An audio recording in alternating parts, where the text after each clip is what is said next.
call Melissa Lee. Thank you very much, Mr. Speaker. It's a pleasure to rise to speak to this second reading of the Radio New Zealand Amendment Bill. And I must begin my contribution by acknowledging that member who just sat down. I can understand that she is passionate, and occasionally I think she is actually very passionate about public broadcasting, and I actually commend her for that. But for her to actually mention Shane Torima, when she actually sort of talks about an apparent conflict of interest, for her to bring Shane Torima's name into the debate is probably a big mistake. To think that a Labour Party candidate could run political meetings in TVNZ, public funded, you know, I'm thinking, okay, I won't go there. That member has actually brought that up, but I'll just leave it at that. So if Labour Party does it, then it's okay. Of course, yeah. I mean, geez, that's just such a wrong thing to perhaps actually say. But as I actually began, I have to commend Claire. She is very passionate about public broadcasting, and I do agree with her. Public broadcasting is a necessary thing in New Zealand, because there are programs in this country, whether it's actually radio or television or in other platforms, that actually need the support of the public, need the funding that is actually necessary, because often they're not able to be done by commercial means. And I'm very grateful for Radio New Zealand for continuing to broadcast some of the programs that are actually on their platform. And as the Minister has actually said, this institution has been going on since 1925.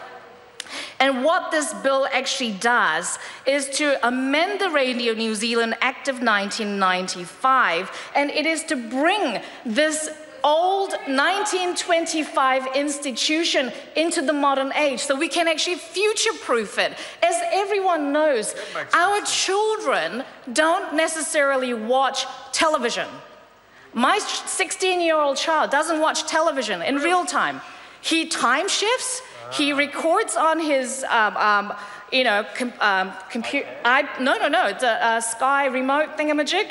And sorry, I'm sounding so old. My Sky, that's right. And he actually watches it online, you know. And I don't think teenage children listen to radio. I listen to radio when I'm driving. I don't necessarily listen to a radio at work.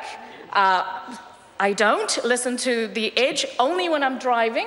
I do listen to music when I'm driving, and I do turn on Radio New Zealand when I'm driving as well. But you know, the time that you can actually spend driving listening to radio is not very long. So I tend to go to the iHeartRadio, Radio New Zealand app that I have actually downloaded. And as the Minister has actually said, the technology is actually improving so fast that we want Radio New Zealand to be technology neutral, so that it's not limited to the wireless, you know, radio of the past, but something that is akin to the modern day technology, whether it's actually listening on our phones as we are walking to work with our headphones on, or whether we actually do it from our computer, or whether we actually listen to it on radio, sir.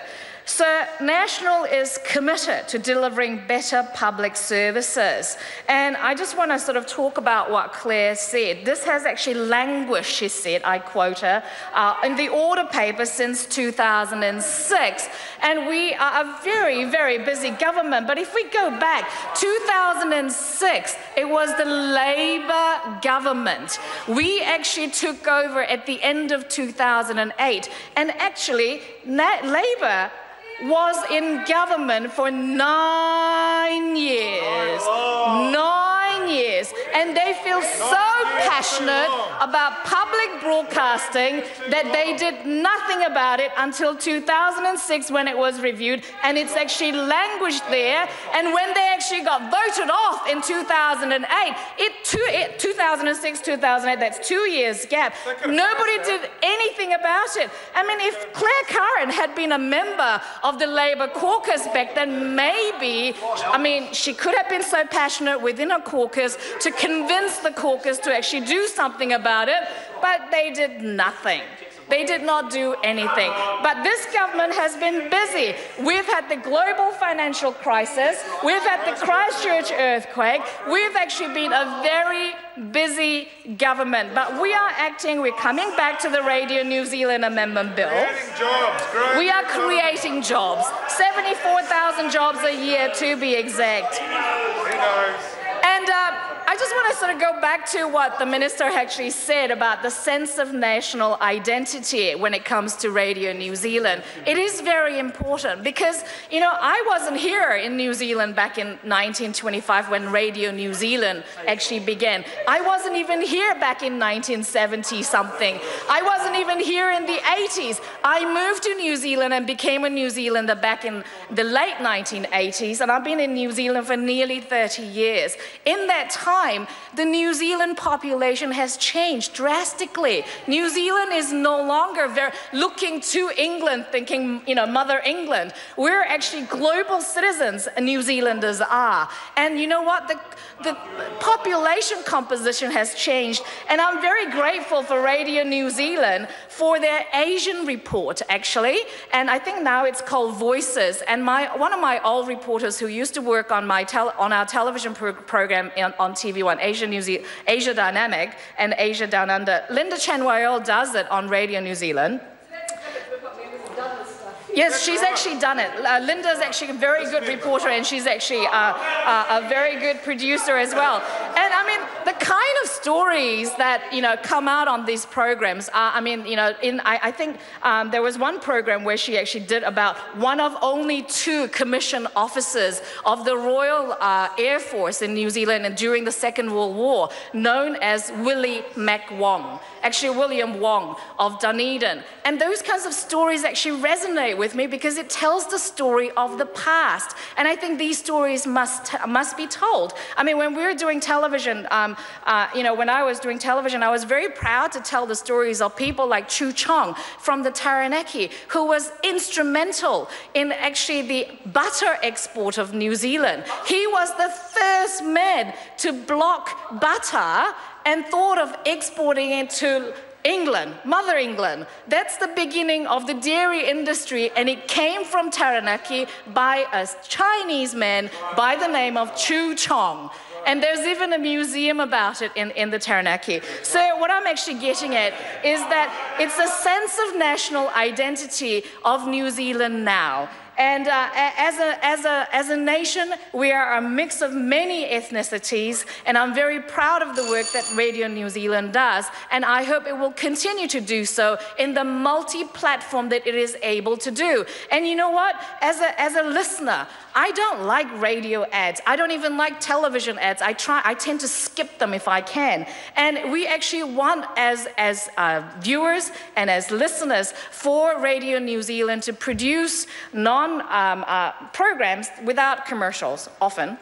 But it does not actually mean that Radio New Zealand should not be thinking in business sense. They need to draw more audiences. They need to be more active in the way that they can actually draw businesses to support their program, not just rely on funding. And do you know, when I was producing television was very expensive to produce.